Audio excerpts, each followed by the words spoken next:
December 31st, 1991 episode of Later with Bob Costas may be the funniest ever.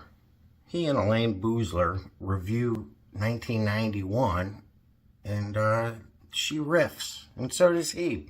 Bob is funny. This is a superb episode of Later with Bob Costas. Most of them are. Can't go wrong. Click, click, click.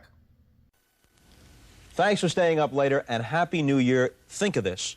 We might be, Elayne Boosler and I, the first two images that people see in 1992. And if they've been drinking, we're the first four images that people see in 1992. We've interrupted our own reveling, as you can see, yes, to help people ring in the new year. And thank you so much. The fact that I knew that I had a date months ago for tonight, I was so relieved and so happy. One of the safest dates you'll ever have. Well, good, yeah. Thank you for inviting me. Thank North Beach Leather for dressing me. And there, that's out of the way, the big plug early on. Now, before we forge ahead into 92, a quick look back. Is that legal, what I just did? Yes, absolutely. Oh, thank And no one will notice at this hour. Quick look back at 1991. In your view, what was the top news story? Well, since you said top news just story, concluded? I think the hearings on the silicone breast implants just had my attention like that. You had this panel of men saying, we'll keep our eye on him. I mean, it was a panel of men, obviously the Playboy advisors from the last 50 years. You know, you need a prescription to put anything in your body for 10 seconds in this country. They've been putting silicone breast implants in for 50 years.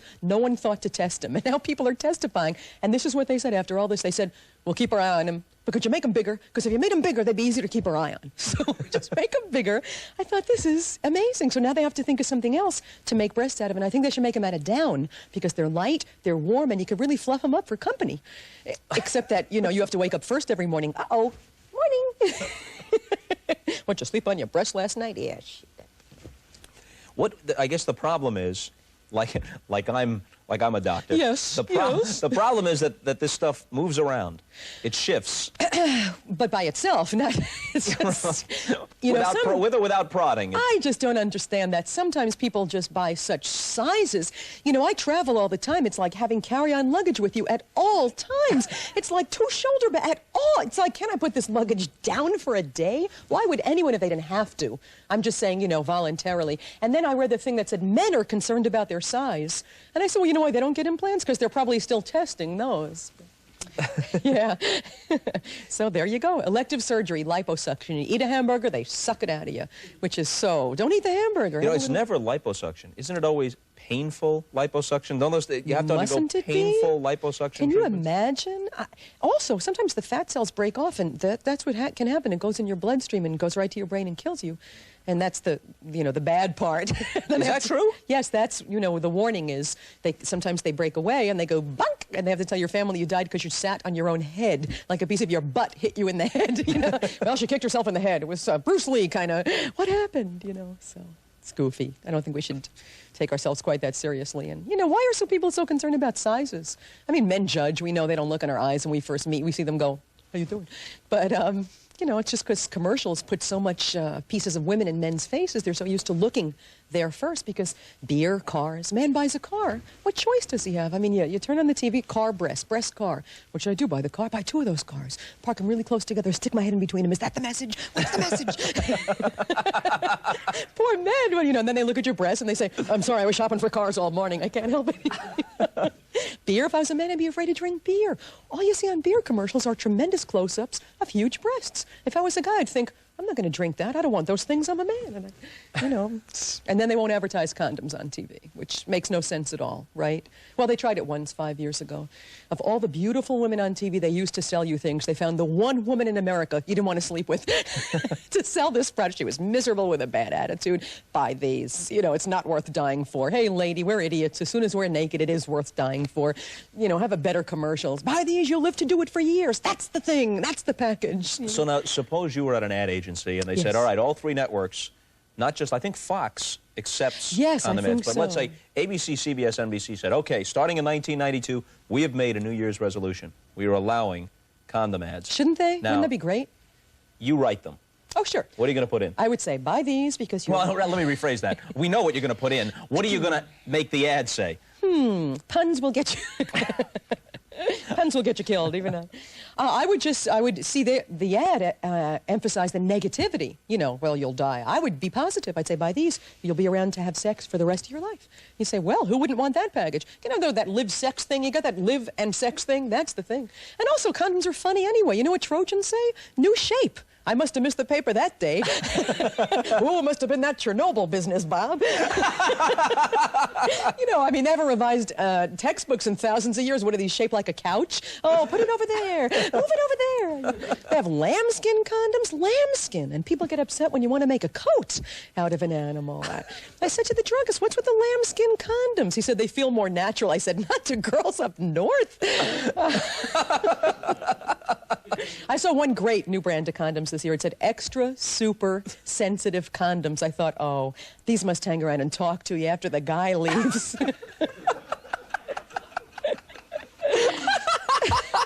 Now, what got invented in '91? Large-size condoms for the first time. I didn't know they were one size fits all. And we've been complaining about pantyhose? Psh, nothing. Who knew? Just like us, men were stumbling around their homes saying, you can't get these things to come above the knee. Large-size condoms. Do you think they're going to have any trouble selling this product whatsoever? Well, it's the intimidation factor. I mean, who would want to walk in and order... And not buy them. The small. Yeah, give me a pack of condoms. Large? Yes! And it's about time. I could see the ad for that product. You'll grow into it. That'd be the ad for that.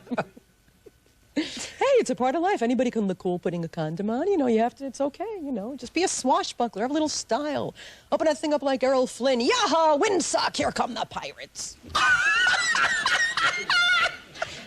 Listen, you have to make it fun so young people will understand that they use them. And, you know, anybody can look cool because people are in a good mood. There's a great event to follow, of course, so it's no big deal. Of course, no one can look cool taking one of these off. Get out of the room, why don't you? Yep, not a woman left in America with a wicker wastebasket in her bedroom any longer, but that's life. Dating in the 90s. You know, these are considerations which hadn't occurred to me. It's very important to make it fun and non-frightening. You know, let people know it's okay to, you know, use them, give yourself a chance at a nice long life here. You know, it is sort of at a point where I read a story in Newsweek or Time, and it was, you know, sex in the 90s, which obviously is a legitimate concern, and talking about AIDS and everything else. And so, obviously, the first step to prevent yourself from getting AIDS is abstinence. List abstinence, right? And they say, but that is an unrealistic goal. So, if you must have sex, as if it is a given that it's a bad thing to do. If you must, if you cannot achieve the ideal of abstinence. Exactly. You know, I think that the people who've always stood there, fundamentalists, etc., and, you know, tried to make sex dirty and horrible and awful, I'll tell you something. No. And we're not going to let you use AIDS to give sex a bad name. Sex is wonderful. Yes, not if you're 12 years old, but if you're all grown up and responsible and adult, it's ridiculous to preach like that. I think if people are responsible and do everything they can to be safe and good, then, you know, to walk around and give sex a bad name is so stupid to me. So stupid. My God. What else is there? What else is there in life when you come down to it, you know? Why is it a last meal before you're going to be killed? Who cares about the potato? A last meal? Can you dial this number for me and give me about an hour, you know? You know, that's an interesting thing. Because they do allow conjugal visits in prisons. But with your last meal, you can pick anything you want for your last meal. So in theory, if they allowed a last conjugal visit, you should be allowed to pick any one you want. I'd probably pick food. I don't. It's interesting. You know, it's funny. I mean, people, the sad thing is, I mean, half the world's starving to death, the other half's on a diet. You wish you could match these people up somehow. You know, I'll be on a diet. Well, good, I've been waiting for you to knock off some weight. Look at you, I'm starving. You know, just some kind of buddy system. You feel guilty about worrying about your weight when people don't have food, but people go up and down, and I was in Kentucky on tour, and they had a large-size woman's shop in the mall, and the name of it was the best I'd ever seen. It was called Another Dimension. And I thought, you know, your butt's getting big when you got to buy your drawers in another dimension. Woo, child! Yes! It's sort of open-ended, isn't it? And maybe it's necessary for breathing room. Save the receipt, but how are you going to find this place again? It's in another dimension. You know. You can return it if you can find it. You know, there are various dimensions, like the distance to the center field wall at Yankee Stadium is another dimension. So you think Steinbrenner really doesn't run the team? You think his son runs a team and they don't discuss it. He doesn't call his son and say, oh, listen, Junior, let's have dinner tonight. Meet me at Mama Leone's. Go down 48th, put sacks in the outfield. Take a left. We'll have a little antipasto. What have you got on the arm of the chair here? It's New Year's. You've been out reveling, it's obviously. New Year's. You have to. You have to have your hat for New Year's. What it's champagne and, you know, and... It's cute. Happy New Year's. You have to. You have to. New Year's. Now, usually you'd be working in a club on New Year's, right? Yes, well, a club or a theater, yeah. What's a New Year's crowd like as opposed to? Well, the early show's a little subdued. I don't know why. I think they have kids at home or something, and they have to get back to them, and reality hits you hard. And then the late show is just you could talk French. Nobody's listening. They're drinking. They're trying to find someone to drive them home. And, yeah, it's a hard night to work, but you have to. It is a hard night. I think some people might assume everybody's there to have a good time. They'll laugh at anything. You clear your throat, they'll laugh. A lot of pressure to have a good time on New Year's. I think people feel put upon. I think they feel a little sad because that's just the nature of the holiday, and also trying to have a good time and they get a little drunk. It's a bad holiday to work. It's like trying to, you know, maybe cut a diamond in a mobile home or something. I mean, it's a little shaky up here, you know, and it's a hard one. It's a hard night to work. What are some of the strangest things you've done on New Year's Eve? Well, I once got extremely drunk and had a fascinating discussion with linoleum. And I think you know you're drunk. At close range. At close range. You know you're drunk when the floor keeps saying, oh, enough about you. Actually, the silliest thing I did, you know, New Year's Eve is a year's salary for a comic. It's a year's salary. You must work. That is your biggest paycheck of your life. And I was in love a few years ago, so I decided I wouldn't work. We were in New York, beautiful, snowy New York, New Year's Eve. Had the dog, the boxer, new dog. And we decided we would just visit people in the neighborhood, bring them champagne, and then cook this wonderful dinner at home. Got all dressed up to do it.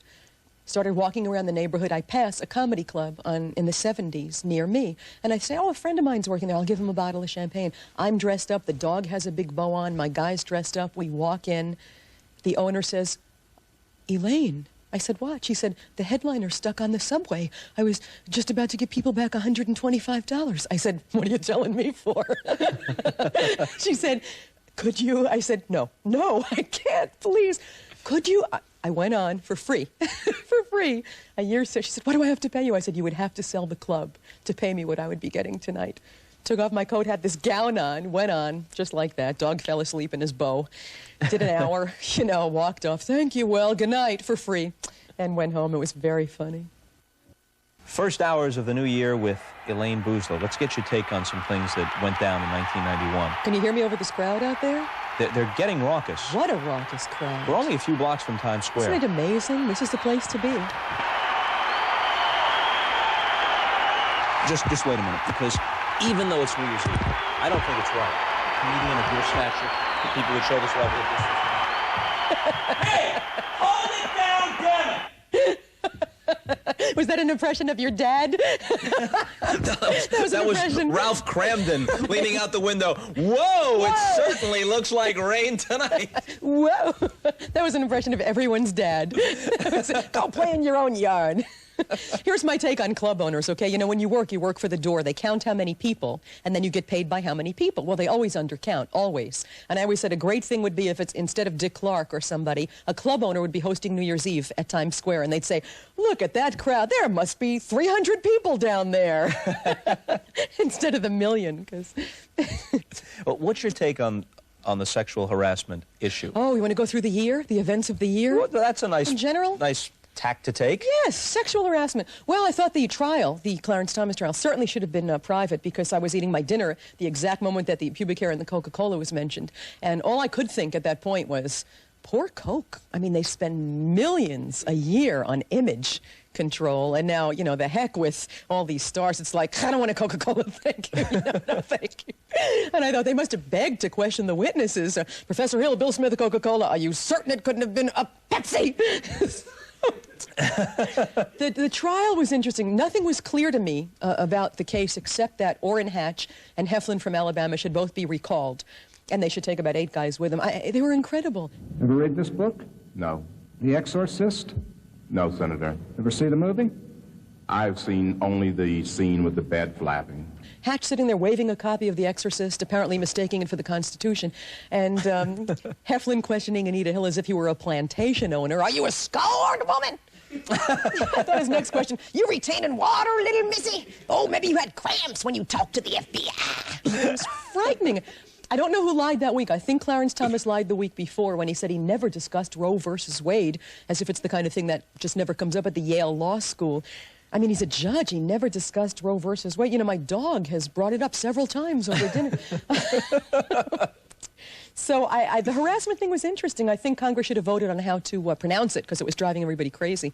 Harassment, harassment. But here's what happened. I read a fascinating article about sexual harassment in USA Today because I like getting my hard news with a pie chart. And, well, you know, it softens the blow. Right. They did a study on 1,200 men, and all 1,200 men couldn't recognize sexual harassment in the workplace. And this made it so clear what we're dealing with, because all 1,200 men said that if their female boss or female coworker tried to sleep with them, that they would think that would just be wonderful. And I thought, that's right. We're just speaking a different language. Women take it as an insult. Men take it as an invite. That's all it is. Women spend their lives running away from what men are running towards. You know, guys alert each other to strip clubs. It's a great strip club. They're totally naked. They'll stand on your table. They'll sit on your head if you want them. Let's go. We got to go now. Let's go. Do you see women? A guy I don't know is going to sit on my head at a time. I get that all day at work. I'm not going out for that act. We're running away. They're running towards. And you figure it's inappropriate. Sexual advances, inappropriate. Well, sex to a man at any time is not inappropriate. A woman is typing, she wants to finish typing. A guy's typing until he can have sex again. If you interrupt him, he's grateful. You finish typing? No, I'm just doing this until I can have sex again. Well, let's go. Anything a guy does, it's just killing time to have sex again. So if you interrupt at work, he's delighted. You know, when I have sex, yeah, I was just typing to kill time. Let's have sex. Women want to finish the typing, so. What do you make of this David Duke deal? David Duke, you know, so funny. This is how CNN says it. They say, well, David Duke could be running for president. Might be some trouble for President Bush. I said, the hell with Bush. What about us? I have matzah at home. Trouble for Bush. The hell with him. What about us? David Duke. He needs a broader base. I think if he wants to get votes, he's going to have to change his name to David Duke Ellington. That probably would give him something. But this is the best thing about him. He says he doesn't believe in intermarriage because we're supposed to look like our ancestors. He's had a nose job, a face peel, and his hair dyed. So I guess he wants to look like Christy Brinkley's ancestors. I guess that's okay. Yeah, boy. A lot of stuff. What stands out in your mind from 91? 91. Well, of course, the economy, the stock market was incredible. They actually, in 92, thinking of changing the name of the New York Stock Exchange to the Bungee Building, which I think would be an interesting... I'm amazed that people don't just flip out over the deficit. It's $1 grillion. You know, that's 1,000 trillions. And nobody minds because they don't get it. It's our tax money lost, then we have to make it up lost again. Nobody minds because it's so big. That's why no one minds. It's so big we don't relate to it. What is the national debt now? Like 3 trillion? It's $1 grillion. It's $1 grillion? 1,000 flillions. That's what it is, $1 grillion. Does somebody know what the national debt is as we speak? $1 grillion flillions. Boy, Milton Friedman evidently went to bed early. Boy, people are so glad they drank and stayed up to hear about economics. We should go back to sex.